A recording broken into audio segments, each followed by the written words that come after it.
So, hello guys, ako nga pala si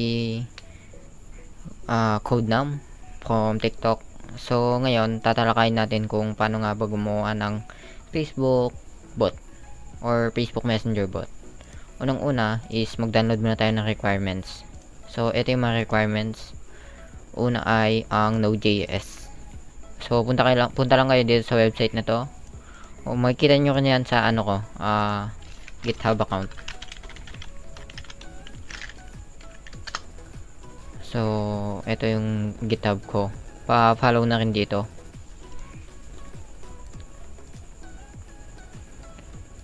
So, ayan, Facebook Messenger bot. So, ilalagay ko lang siya dito sa requirements. So, ang gamit ko is VS Code.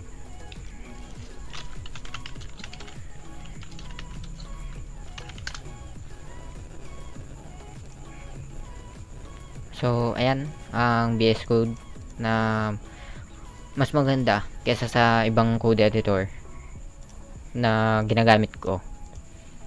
So, ayan, punta na tayo sa requirements. Ito. Bali sa Node.js, na-download ko na kasi to. So, ayan, nandito na siya. Install lang natin. Next, accept, then next, next, next.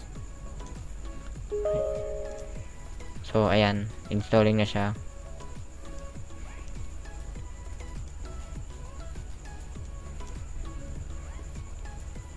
So, habang hinihintay natin yan, i-download na natin yung code natin. Download.zip, pindutin nyo lang to. Tapos, desktop.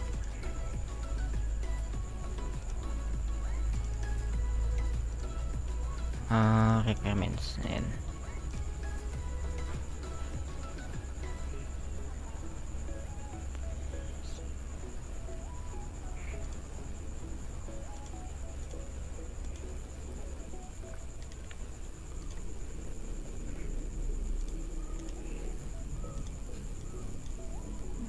Then, click finish. So, ayan, meron na tayo. Ngayon, check naman natin sa CMD.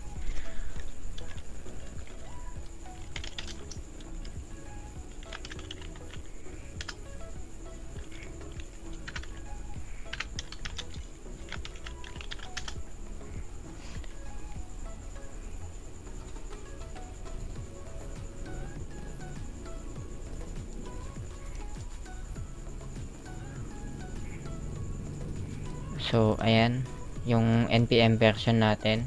Sunod naman tayo doon sa code. Ito, extract lang natin to. Ayan. Then, dito, sa search bar, delete, then type cmd. Ayan. Then, pag lumabas na tong cmd, pindutin nyo lang, ay itatype nyo is code space dot para lumabas yung Visual Studio Code natin.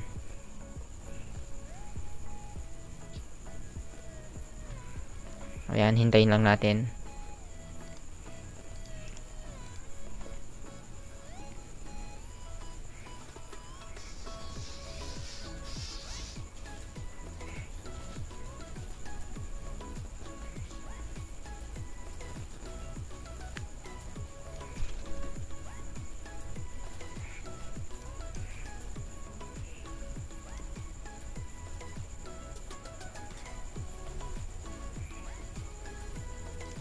So, pagkalabas na itong Visual Studio Code natin, sunod naman is npm install.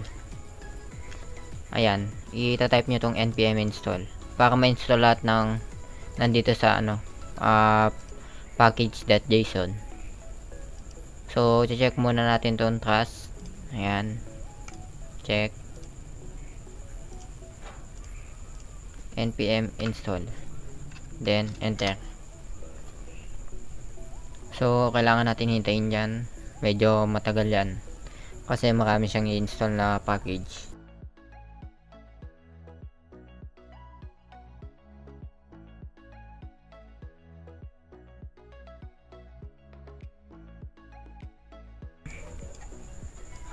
patapos na siya. Sunod naman is tingin muna tayo ng service, chat. So punta tayo dito sa index. Ayan, sa index.js. So ayan, nandito lahat yung action, commands, and ayan, codes. May advantage kung may alam kayo sa Node.js or JavaScript. At least basic knowledge lang. So siguro mas mapapadali kung may alam kayong code or about sa JavaScript. So habang hinihintay natin to,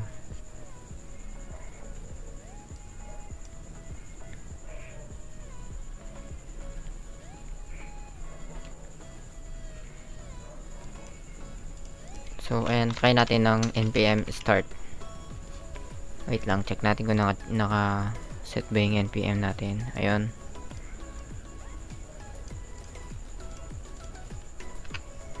npm start.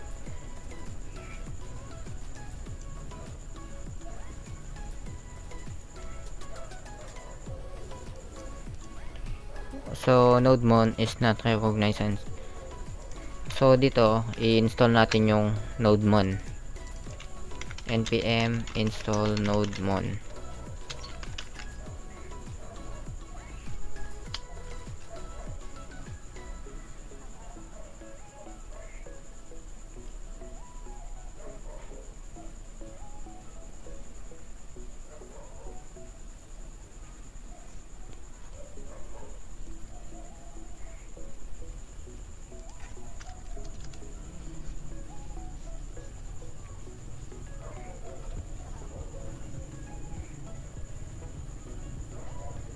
So ayan, medyo matagal ulit yan.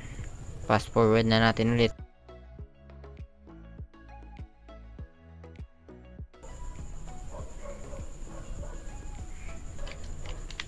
Ayun, so try natin ulit npm start. So dapat may lalabas dyan. So cannot find access daw. Pero na-install na natin yung nodemon. Ngayon ulitin natin siya. npm install lang ulit.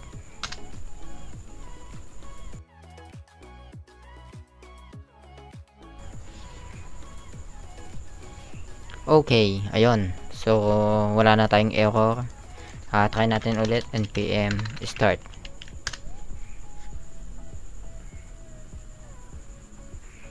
Ayun. So puntahan natin tong replace me JSON token. Bali hanapin na lang natin tong replace me.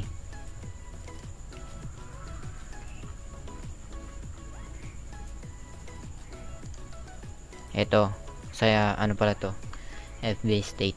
Bago natin lalagyan tong fb state, kasi kukunin natin yan sa sa Facebook. Check muna natin tong command or yung code. Check muna natin yan. So ayan, okay naman na lahat. So punta naman tayo dito sa fb state.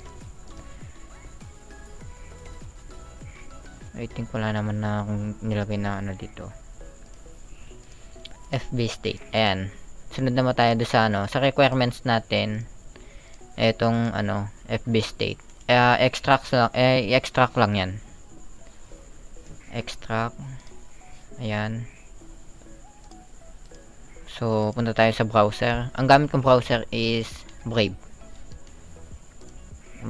Ayan. So dito sa Brave, punta tayo doon sa more tools.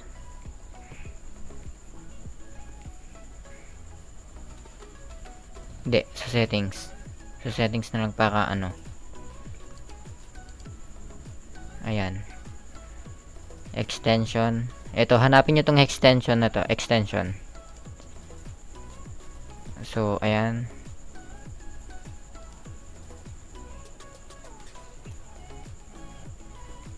Mali. Wala siya dito. Ito pala, manage extension. So, ayan. Punta kayo dito sa extension. Tapos, dito, manage extensions. Pindutin nyo yan, then developer mode. I-on nyo to. Itong developer mode. Then, load unpack. Pindutin nyo yan, then, ito. Select C3C FB state 1.5. Ayan, then select folder. Pag lumabas na to, so okay na tayo. Okay na tong FB state, I mean, yan. Sunod naman, balik tayo sa Facebook. Yan, ilalagin nyo na yung bot nyo. Bali, itong muna. Bot number 1 yung gagamitin ko. So, ayan, nakalagin na tayo sa bot. Then, pipindutin nyo to. Extension. Ayan. Nalalabas din yung itong FB state. Ayan. Pag lumabas yan, copy kayo dito. Itong copy to clipboard. Ayan. Pag nag-success na siya ng ganun, may lumabas na success, balik kayo dun sa Visual Studio Code. Then, dito nyo ipipaste yun. Right click. Then, paste. Ayan. Pag na-paste nyo na, Control S para sa save. So, ayan, na-save na natin. Ngayon naman, balik tayo ulit dito. Pag naka-node mon kasi, magre-restart yan, automatically. Bali, i-type nyo CLS para mawala lahat yan. CLS, ayan. Then, ulit, npm start. Ayan. By makikita natin dyan, check nyo na lang to, bot, private and public. Then, allow. Ayan, then login. So, dito, pwede nyo nang gamitin yung bot. So, punta kayo sa profile. Ito yung, ID ng bot. So, copy nyo lang yan. Then, punta kayo dito sa index.js. So, dito kasi meron const admin na variable, papalitan nyo to. Ayan, ipapalit nyo yung ID ng bot. Ang prefix ko kasi, ito yung prefix na dollar or dollar sign, then num. Bali, self-listen, ayan, naka-on siya yung self-listen. Bali, papaganahin natin yung nyan, isang command. So, dito sa about, example, itong about, or uptime, ayan. Chat ko yung sarili ko.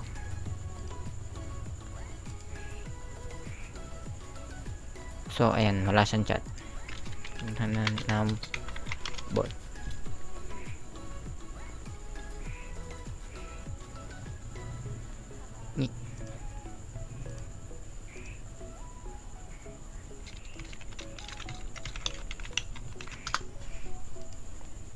Talk sa messenger. Ba't wala?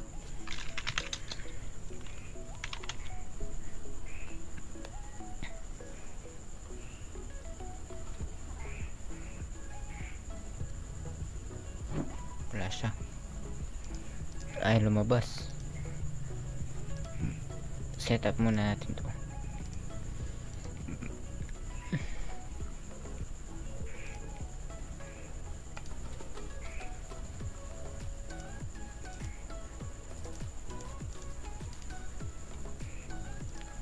So, yung isang bot ko na lang pala. Kasi ayaw niyang ma-chat nito. Balik.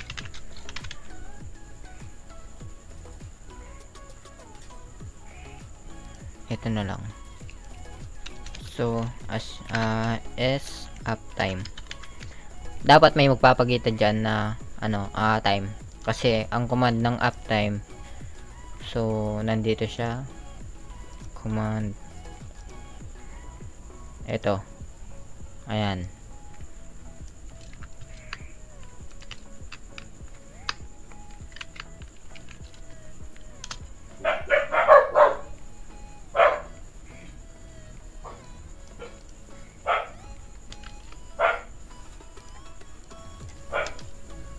Ayun.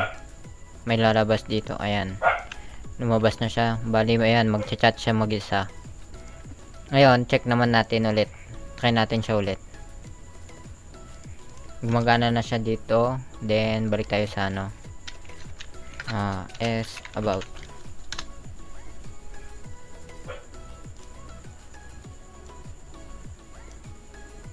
So, ayun. Na ano na tayo.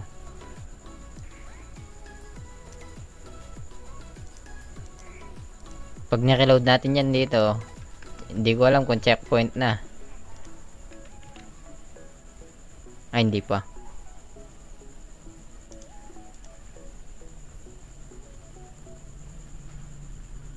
Hindi, okay naman pala. May mali lang pala doon sa ano, about.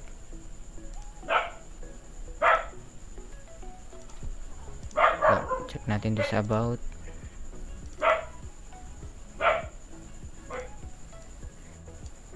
Ayan, palitan nyo na lang yung about na ano.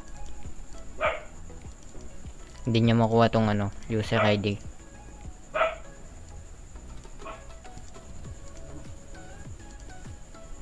So, ayan, kuha tayo ng ano, chat. Kunin natin yung data nito. Punta tayo doon sa index.js. Para ano, gagawa kayo ng command. Ganito siya. Example dito. Ayan. Bago tong switch case.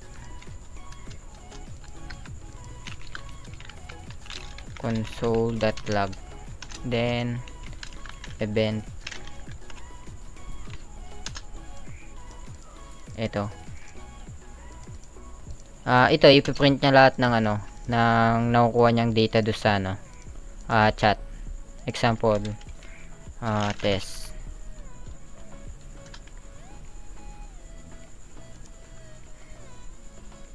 Ayan. So, nakuha niya lahat ng ano. Kaso nag-login siya. Daming data nito. So, ayan. Try natin ulit. Test. Ayan.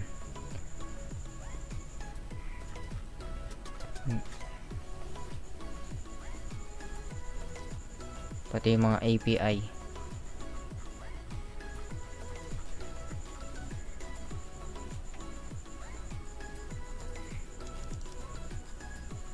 So, nagpapapalit na yung mga ano, API doon sa ano, reaction. Ito yung chat ko. Ito yan. Test. Ito yung sa ano, sa chat. Bali, kailangan ng palitan tong ano, API ng website na to. Sundan natin yan. So, ayun lang kung paano i-install at saka i-setup yung ano, bot. So, ayun. Salamat sa panonood. At thank you sa time. Pa-follow na rin sa ano, TikTok. At saka pa-subscribe na rin sa ating YouTube channel.